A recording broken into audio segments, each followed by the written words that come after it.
Bueno, en principio, quién sabe contarles un poquito qué cosas son los movimientos populares en la Argentina, ¿no? Porque suele suceder, no sé si, me parece que hay que pasarlo esto, que a veces no se entiende por qué la Argentina tiene momentos de pleno derecho, o por lo menos no de pleno derecho, pero de conquista de derechos, y por qué hay tanto nivel de organización comunitaria y cosas raras, como cosas que circulan por acá que dicen los planes sociales, que se acabaron los planes sociales, todas estas cosas que fueron parte de conquistas históricas de algo que desde 1945 llamamos la comunidad organizada, que son elementos centrales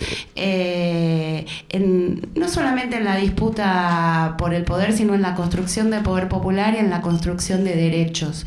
El peronismo, primero como antesala, el anarquismo, el socialismo, ha construido los sindicatos. El peronismo a mitad del siglo pasado ha logrado institucionalizar las herramientas sindicales al grito del 50-50, le decimos, 50% de la renta nacional al capital, 50% de la renta a los trabajadores y las trabajadoras. Por tanto, en esa disputa por la renta nacional, tanto los sindicatos han cobrado gran poder.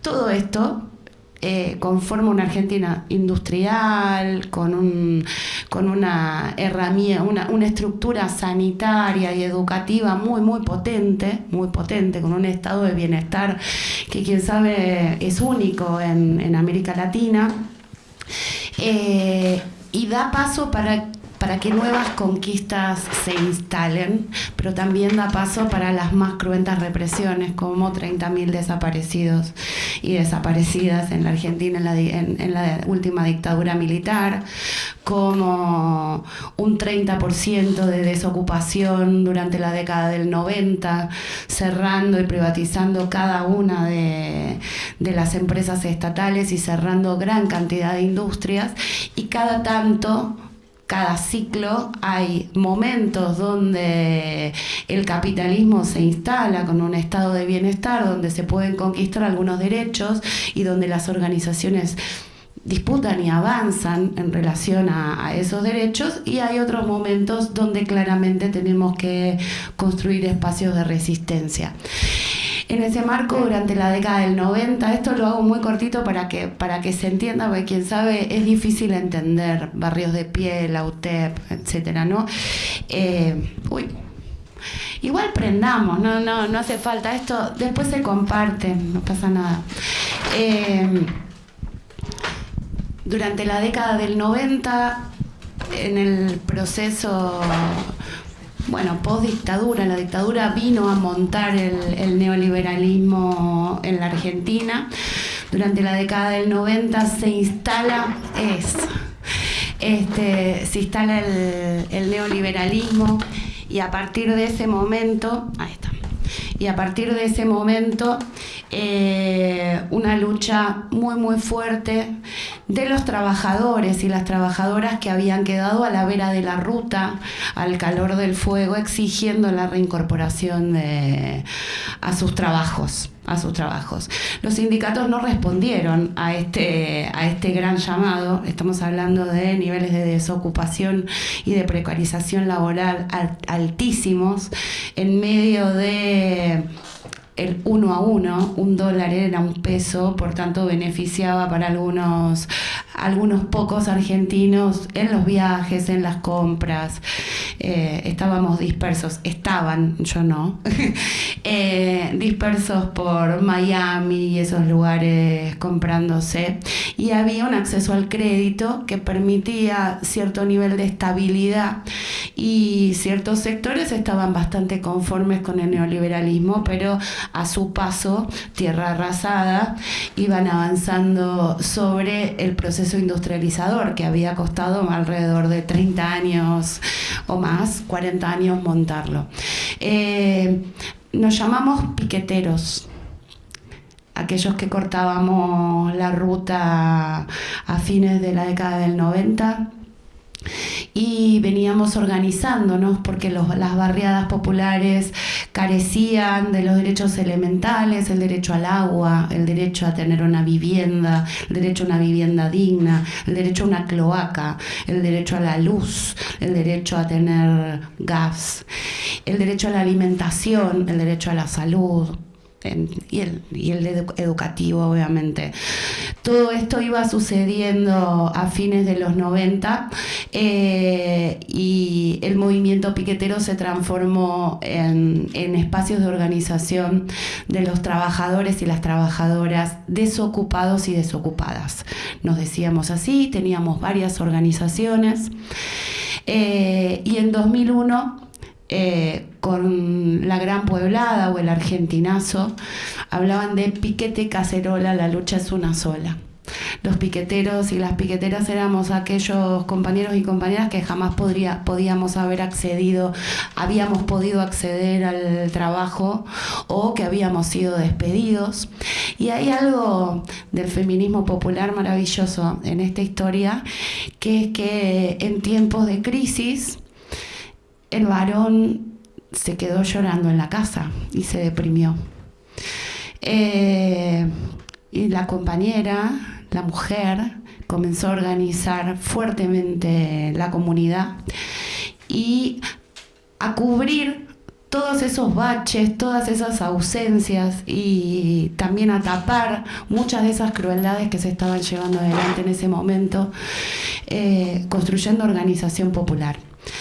Mayoritariamente las piqueteras hemos sido mujeres construyendo poder popular a la interna de los barrios, y esas organizaciones populares han desarrollado salud, profesionalizándose, educación, construyendo jardines, construyendo secundarias populares, bachilleratos populares, revolviendo una olla y asistiendo la emergencia alimentaria a cientos de miles, que luego fueron millones de personas asistidas en el transcurso de todas estas décadas. Más o menos. Obviamente fuimos parte de la resistencia en el 2001 y luego el kirchnerismo, nuevamente el peronismo, logró acompañar muchos de los reclamos que las organizaciones populares veníamos exigiendo. Y se crearon bastantes herramientas. Hay un detalle, que el primer plan social surge en la década del 90 a pedido, con los niveles de crisis económica que había, a pedido del Fondo Monetario Internacional. El menemismo creó una pequeña asignación, un subsidio, desde el cual las organizaciones populares y con el cual las organizaciones populares organizamos el trabajo digno, genuino, aunque aunque precarizado y mal pago. Organizamos todos los cuidados comunitarios, ya sea el reciclado de residuos sólidos urbanos, ya sea todas las estrategias de cuidados que acabo de decir, en relación a escuelas, jardines, centros de salud, deportes, cultura. Y estamos hablando de cientos de miles y cientos de miles de barrios y personas organizadas a la interna de esos barrios populares y de esas organizaciones. Estamos hablando de organizaciones muy, muy grandes que tienen una capacidad de movilización muy grande. Y que y en el kirchnerismo oficializamos ciertas herramientas y se potenciaron ciertas herramientas cooperativas que nos permitieron también desarrollar esto que llamamos la economía popular. En 2015, con la nueva plena vigencia del liberalismo mediante Mauricio Macri, logramos unir a las herramientas, a las grandes centrales sindicales, a la CTA, a la CGT, no es la misma CGT de acá, obviamente. Logramos unir y conquistamos una lucha histórica que fue la Ley de Emergencia Social, que reconocía las 7 ramas del trabajo de la economía popular, que reconocía la mitad de un salario mínimo vital y móvil, un salario social complementario para los trabajadores y las trabajadoras que se encontraban dentro del espacio de la economía popular, la creación de un registro, y también conquistamos otras cosas en relación a los barrios populares.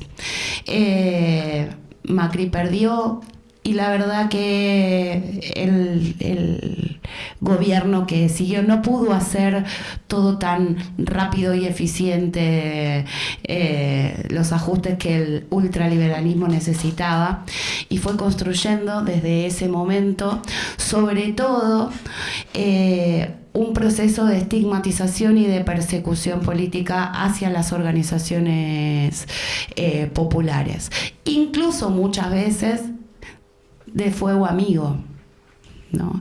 Porque es muy poderoso y es muy peligroso para el establishment político tener tanta barriada organizada, tanta población trabajando con nuevos criterios organizativos del trabajo, sin patrón y teniendo la posibilidad de disputar. Así que muy tempranamente se organizó específicamente la estigmatización y la persecución a las organizaciones de la economía popular. Pero en 2018-2019 veníamos construyendo la CETEP, la Confederación de Trabajadores y Trabajadoras de la Economía Popular, a principios de 2010. Veníamos construyendo esa herramienta porque pensábamos que éramos muchísimos y necesitábamos una gremialidad que se constituyera y que disputara incluso el ingreso a una central de trabajadores y trabajadoras. Nos costó muchísimo, pero logramos el reconocimiento específico de nuestro sindicato una vez conquistada la ley de emergencia social y ampliada la CETEP y constituida en UTEP. Logramos un reconocimiento gremial específico y hoy estamos camino a ser parte de esa central sindical. Perdón, se me metió algo acá. Esa es la UTEP, ahí como más o menos la dimensión. Barrios de Pie es una organización que fue una organización política y que es una organización social y que surge específicamente. Barrios de Pie surge de los barrios hacia arriba, ¿no? En la producción de política a través de la organización de los barrios populares, y estamos hablando de que en la Argentina toda hay alrededor de 5.000 barrios populares. Ahora, Milei, ¿no? Después nos podemos poner a pensar qué pasó con todo esto, porque no estamos acá en el viejo mundo y en el primer mundo, no estamos ajenos a esto que está sucediendo con respecto a la desmaterialización de nuestros vínculos, con respecto a qué es lo que exigen las nuevas formas del capital sobre la organización comunitaria, cómo el odio es más cercano y es más fácil que el amor, que el abrazo, que la organización de la comunidad. Pero pasó en la Argentina. Y pasó, y nosotros hablamos de políticas de crueldad directamente. Milei habla de que sí es cruel, y es cruel con el virus, porque somos un virus, somos cucarachas, somos chorros, somos gerentas de la pobreza. Planeros nos decían lo de fuego amigo. Él no nos dice planeros, nos dice cucarachas. Peor. Lo primero que hizo día 1 del gobierno de Javier Milei para preparar la cancha, instauró el nepotismo dentro del gobierno nacional. Decidió que su hermana podía ser la secretaria general de la presidencia, y que todos sus ministros podían meter a quien quisieran dentro de la estructura de gobierno, porque quitó esa cláusula de que uno no puede instalar cual monarquía a la familia a la interna del Estado. Así que ya eso no es corrupción, el nepotismo está institucionalizado. Día 2 del gobierno de Javier Milei, protocolo antipiquetes. Cuando hacía muchísimo, los piquetes son los cortes de ruta, hacía muchísimo que no se hacían piquetes, y que lo que hizo específicamente es instalar un proceso represivo que tenía específicamente a las cuidadoras comunitarias y a las compañeras que sostienen los espacios comunitarios como primeros sujetos a reprimir. Fuimos nosotras, a las compañeras que empezaron a procesar primero. No fue solamente el protocolo antipiquetes en las calles, fueron los procesos judiciales que se nos ingresaron, que nos instalaron, fueron los más de 400 allanamientos a ollas populares que se instalaron a partir de esto, y una descomunalidad una descomunalidad proporcional al tipo de movilización que realizábamos. Montan operativos de alrededor de 5.000 efectivos de todas las fuerzas militares que tienen a disposición. Somos 200, 5.000. Somos 150, meterá 4.000. Somos cientos de miles y seguramente nos montan vallas en todos lados, y cuando desconcentramos nos persiguen, nos escarcelan y nos pegan. Le encanta pegarnos los miércoles a los jubilados, cada miércoles, gasearnos, pegarnos, encarcelarnos. Y quiero aprovechar que esto se está filmando hoy miércoles. Acaban de meter preso y reprimido a 2 compañeros y uno muy cercano, muy querido, que es el padre Paco Olveira, y con el cual movilizamos todos los miércoles, y en este momento está detenido por las policías de Patricia Bullrich, un cura distinto, ¿no? Un cura distinto. En el tercer mundo tenemos todo lo reaccionario que se puede, pero también tenemos curas de la teología de la liberación y también incluso espacios de pastores evangélicos que se organizan y que luchan cuerpo a cuerpo en cada una de las movilizaciones. Así que bueno, un abrazo. Cuando terminemos esto estaré pendiente de qué es lo que le sucede al padre Paco. Pero volvemos. Día 2, 20 de diciembre es una fecha muy importante para nosotros y nosotras, y las fiestas para los más humildes de nuestra patria, para los olvidados, el subsuelo de la patria, le decimos, es muy importante porque en general no tenemos para gestionar nuestros propios kits navideños, nuestro propio pan dulce, nuestra propia sidra y esas cosas. Y hace muchísimos años que habíamos conquistado no solamente alimentos para nuestras ollas, todos los comedores estaban reconocidos de alguna manera. Y los navideños para nosotras es como repartir eso en nuestros barrios, es muy, muy, muy importante. Y surgió otra cosa, cortaron todos los comedores, toda asistencia alimentaria, entera. Y nos empezaron a decir que éramos fantasmas, que no existía ninguna de esos espacios sociocomunitarios que durante años habían acompañado el desarrollo de la comunidad. No solamente nos procesaron, nos allanaron, sino que nos quitaron todos los alimentos, y ese primer año, en términos de 10 días, ya nos habían reprimido el 20 de diciembre, y parimos desde Barrios de Pie, porque es parir lo que hemos hecho, la ronda de las ollas vacías.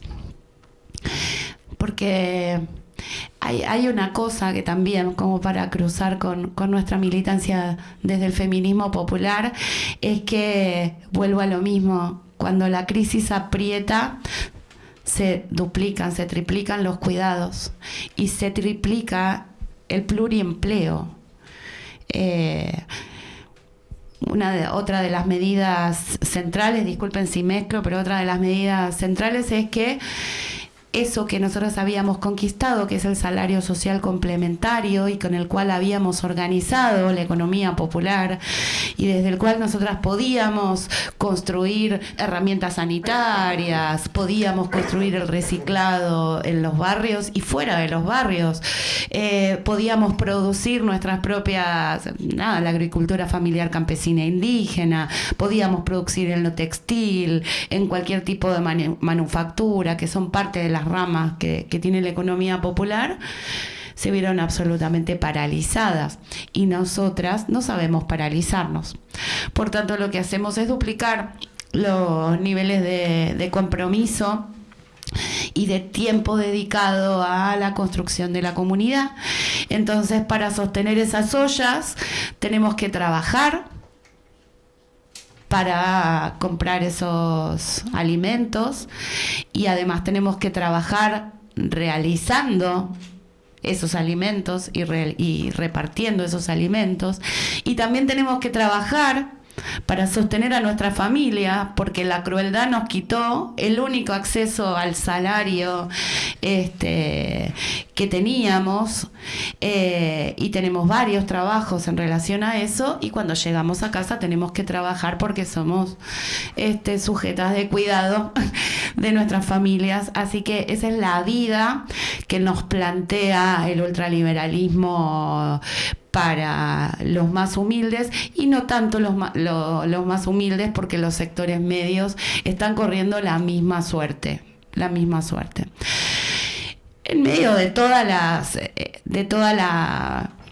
hablaban de batalla cultural, ¿no? Hablan de la batalla de ideas, la batalla cultural, acuñan términos que nosotros y nosotras venimos abrazando hace muchísimos. Esta foto que están viendo es de la Resistencia un miércoles. Esa es la Policía Federal Argentina.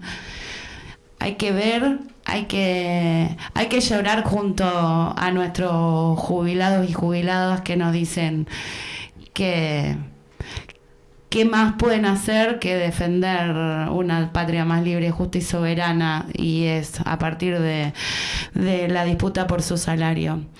Pero bueno, ahí abajo están una de nuestras compañeras cuidadoras comunitarias. Ahí está los guardapolvos que nosotros utilizamos cuando cocinamos en general.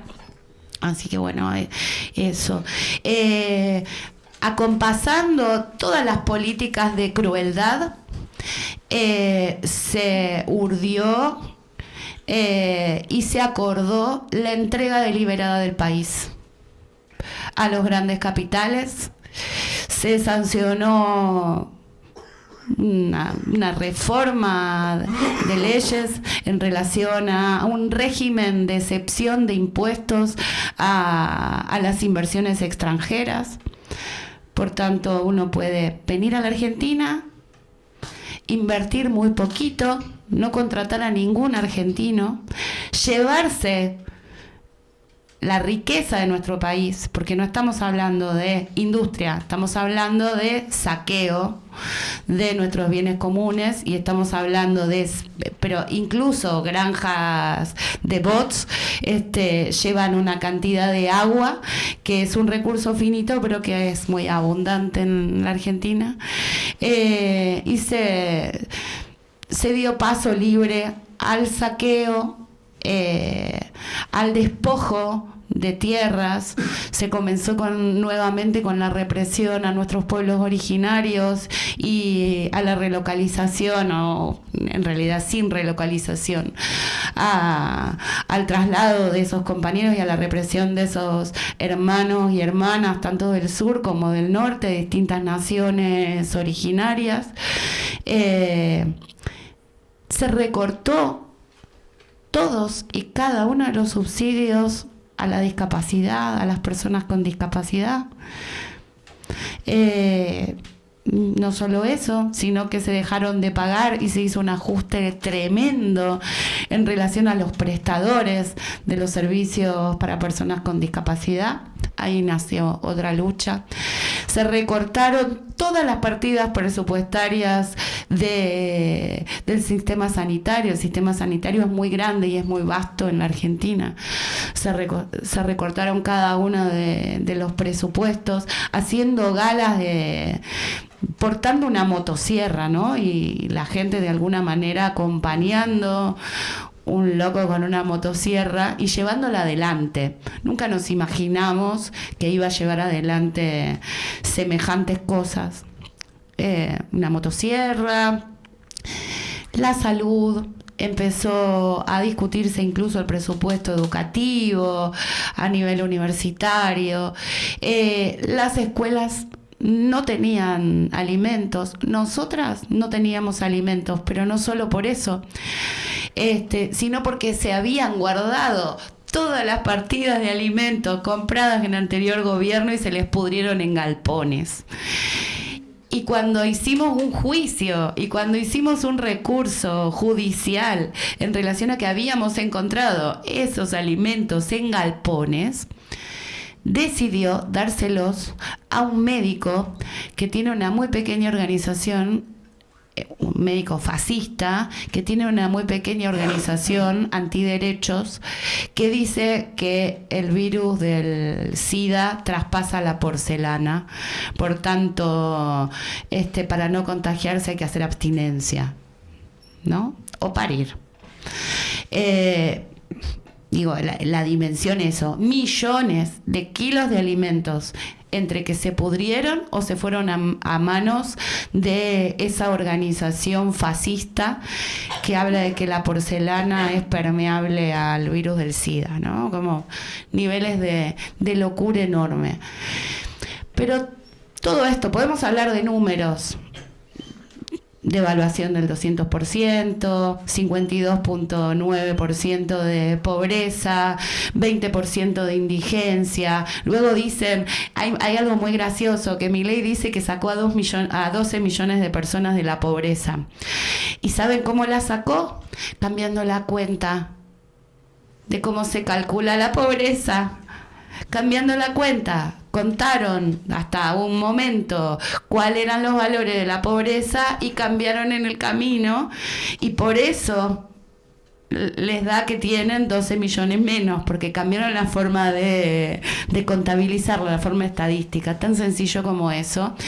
1,5 millones de niños por día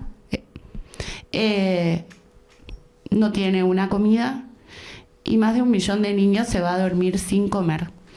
Las mujeres ya saltean no una, sino 2 comidas. Los niveles de endeudamiento de los sectores medios con tarjeta de crédito es casi el 60%.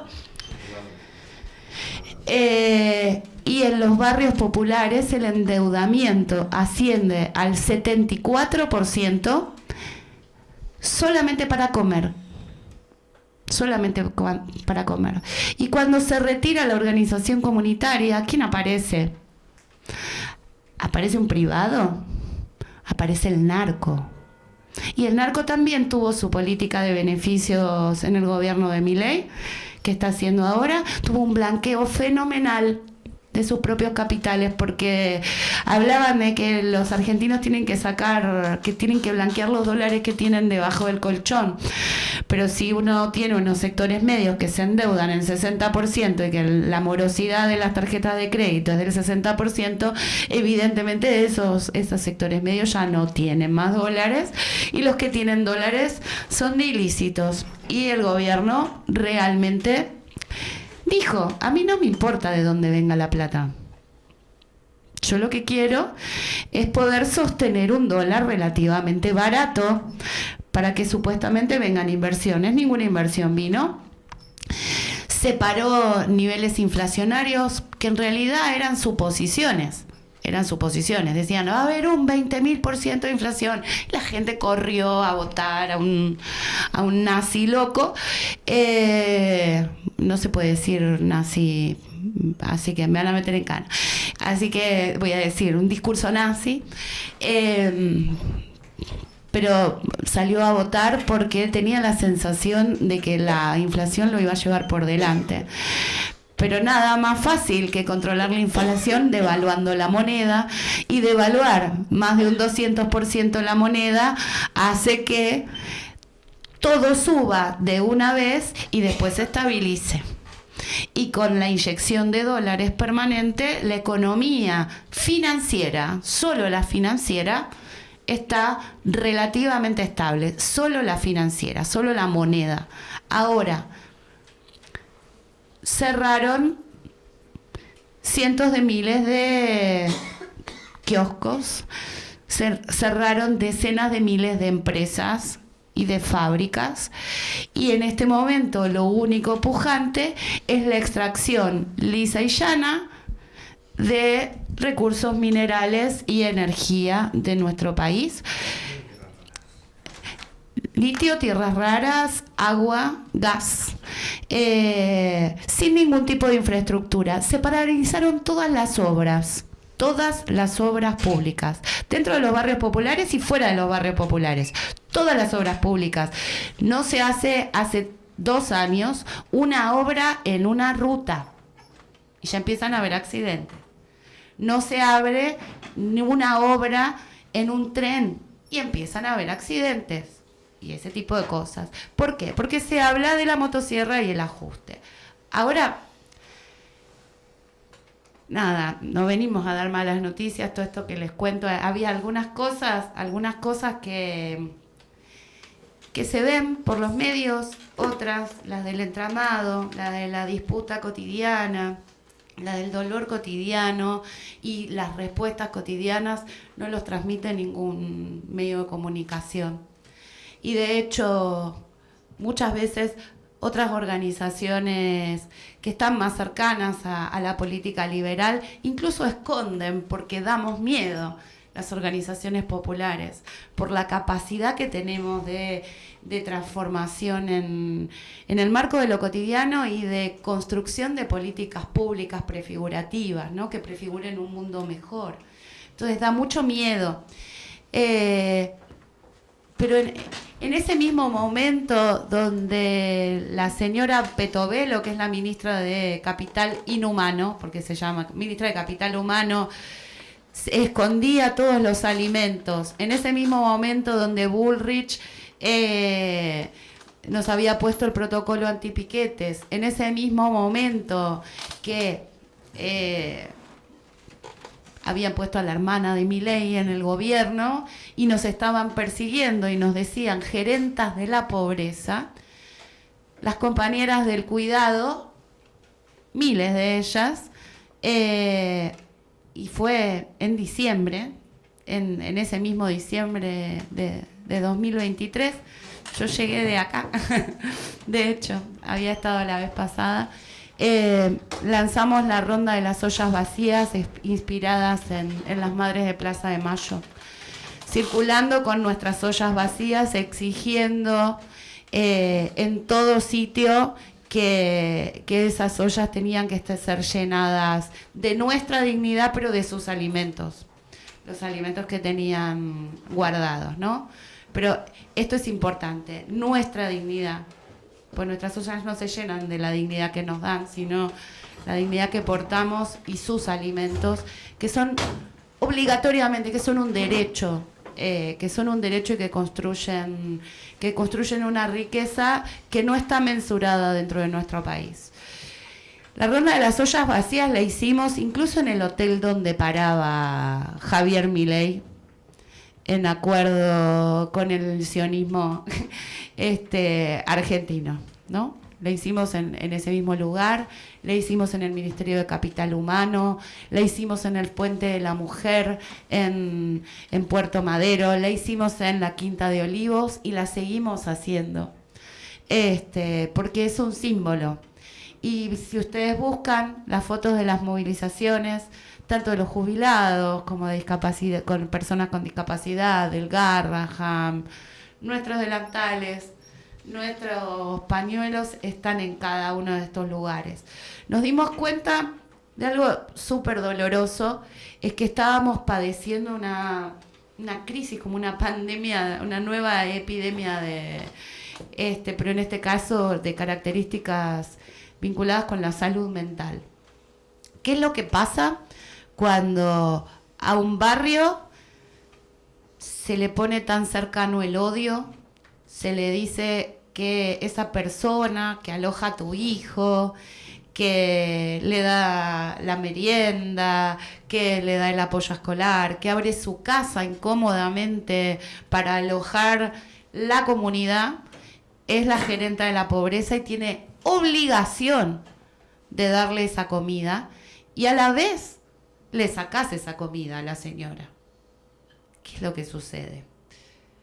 Sucede un enfrentamiento fuertísimo, un dolor fuertísimo para quien asume una responsabilidad de vida que tiene que ver con construir comunidad, trabajar la emergencia alimentaria, abrazar a los vecinos y a las vecinas, y el propio vecino le dice gerenta de la pobreza y le dice: y vos me tenés que dar ese arroz que compraste en el abasto de la vuelta, me lo tenés que dar porque me pertenece, porque me lo dice mi ley.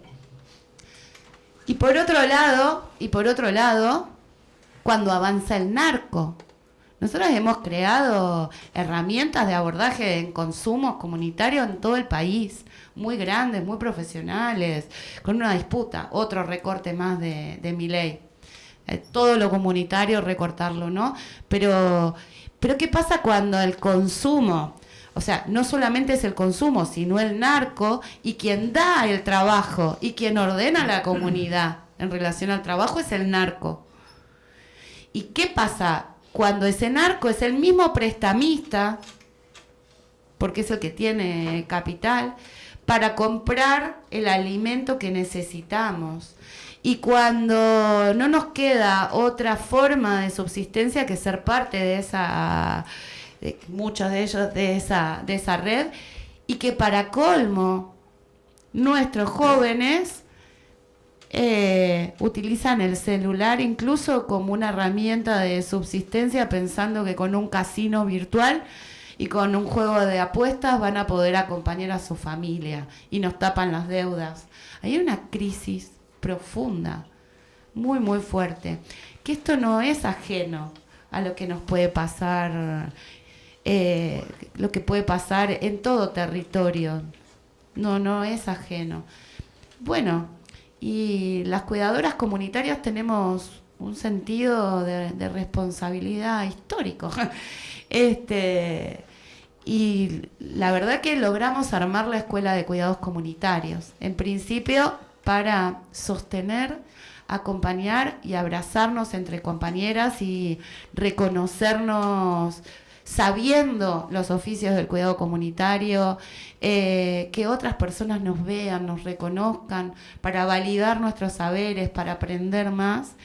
Y hemos construido esa escuela, que después si quieren pueden llevarse cosas.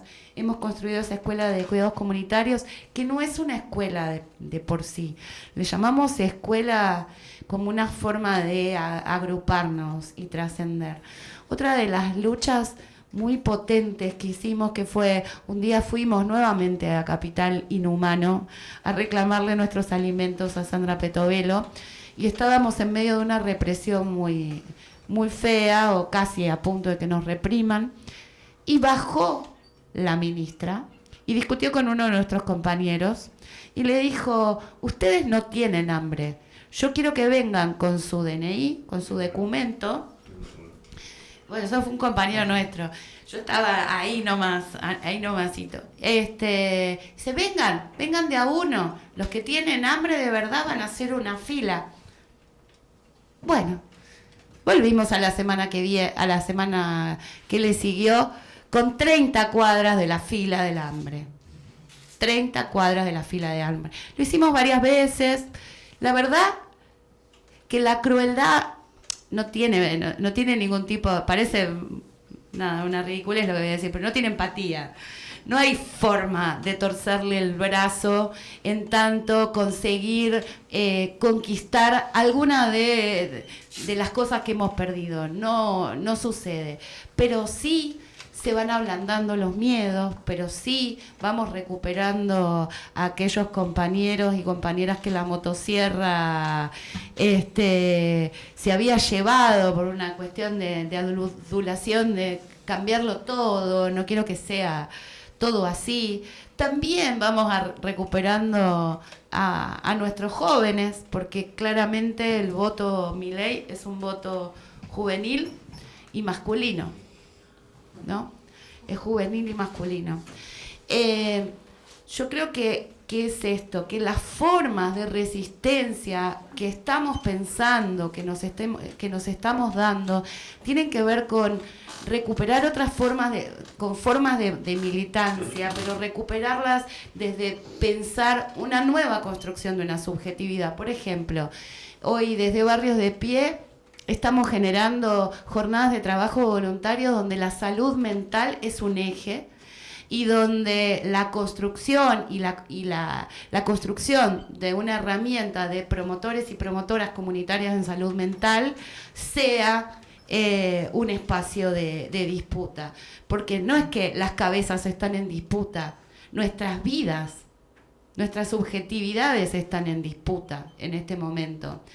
Y se nos viene formas de resistencia un poquito más fuertes que tendremos que, un poquito más fuertes, o sea, hoy estamos con una represión encima y tenemos al padre Paco preso, así que nada, todas las semanas tenemos estas dinámicas, pero se están planteando 3 reformas centrales en la Argentina. Una, la reforma laboral. De repente vamos a trabajar 13 horas, ¿no? De repente van a haber un banco de horas para las vacaciones. De repente, ya la responsabilidad de un empleador o de la patronal no es tal y los convenios colectivos de trabajo bajan su nivel de presión, porque los contratos van a ser más entre partes y lo que vamos a tener que tener es una lucha muy fuerte en relación a que los sindicatos, no los sindicatos, sino las centrales sindicales y sobre todo la CGT, que es nuestra herramienta también, porque la UTEP está dentro de la CGT, no se pronuncie, sino que salga a luchar, ¿no? Que no negocie, sino que salga a luchar por lo que no podemos perder. Y se viene también una reforma jubilatoria. Yo sé que ustedes tienen una reforma jubilatoria acá, donde la jubilación es a los 67 años. Nosotras nos jubilábamos a los 60, las mujeres, y a los 65 los varones, y había una moratoria previsional para trabajadoras del cuidado, que tenía que ver con amas de casa, le dicen, ¿no? Y muchas de las que no hemos podido aportar se han jubilado con esa moratoria previsional que se paga, no lo que no aportaste, sino lo que el sistema no te aportó. Lo pagás vos, pero ahora no existe eso. Ahora es como si uno cayó en una familia que nunca tuvo capacidad de regularizar o de formalizar su trabajo, o el empleador directamente, olímpicamente no aportó, directamente no se puede jubilar y va a cobrar algo así como un subsidio de emergencia, una cosa así, que no es ajustable por paritaria, y que no es, claro, y que no... Paritaria, convenio colectivo. Claro. Es como francamente grave, pero se vienen procesos de resistencia. El tema es que no da lo mismo la forma... hacemos la ronda. No. Sí, me extendí un poco, ¿no? Perdón.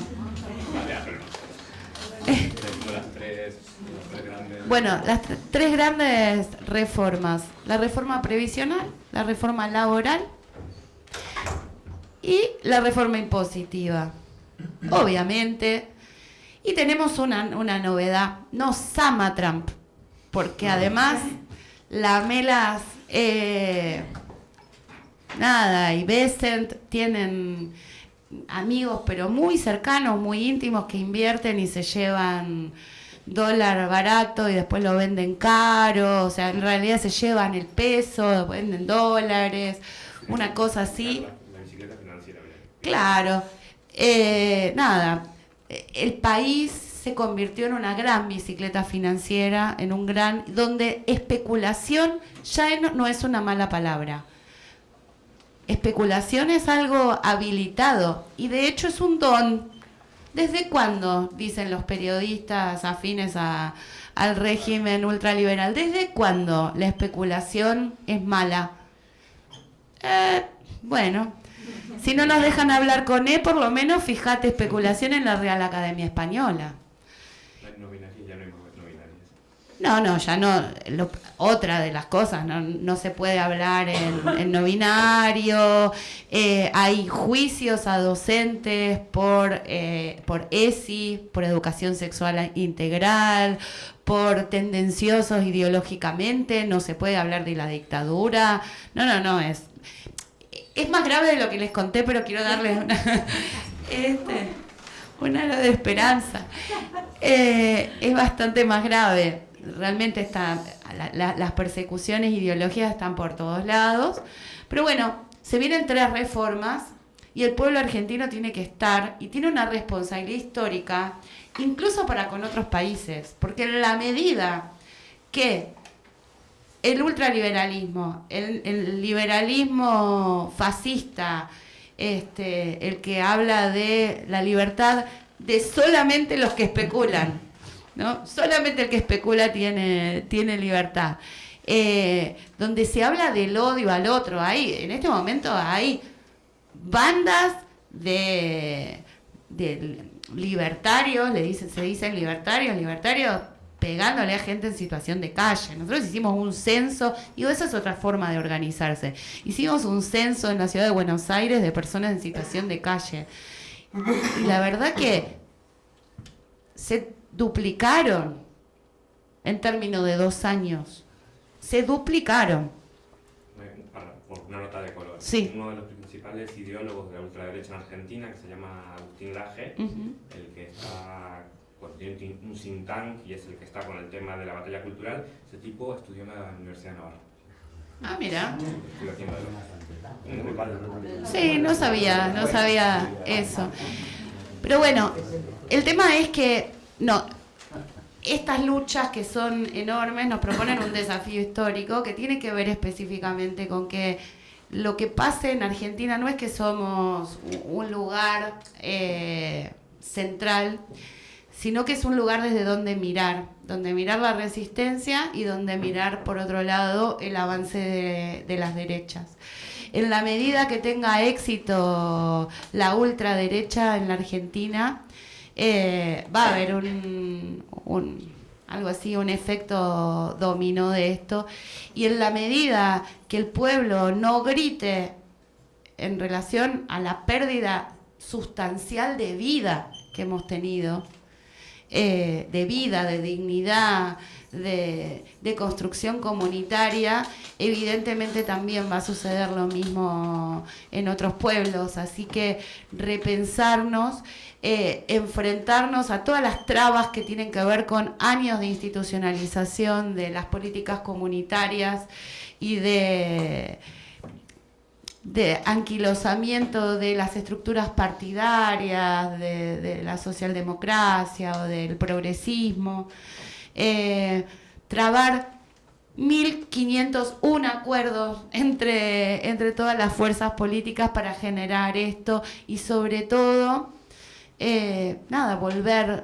seguir estando y profundizar desde el amor, desde el cuidado, desde todas las herramientas que nos hemos dado, que son muchas, que después, no sé si quieren, les sigo contando porque son más de las que las que les conté, podemos hacer, pero que es en el barrio, pero que es en la calle, presionando también a un congreso que se tiene que expedir en favor del pueblo, y que será sobre todo en las calles lo que venimos haciendo y construyendo esa resistencia que por ahora no tiene grandes conquistas en términos de materialidad de derecho, pero tiene grandes conquistas en términos de la disputa y la batalla real de idea cuerpo a cuerpo en relación a quién construye el mundo, si la comunidad o el capital o la especulación financiera.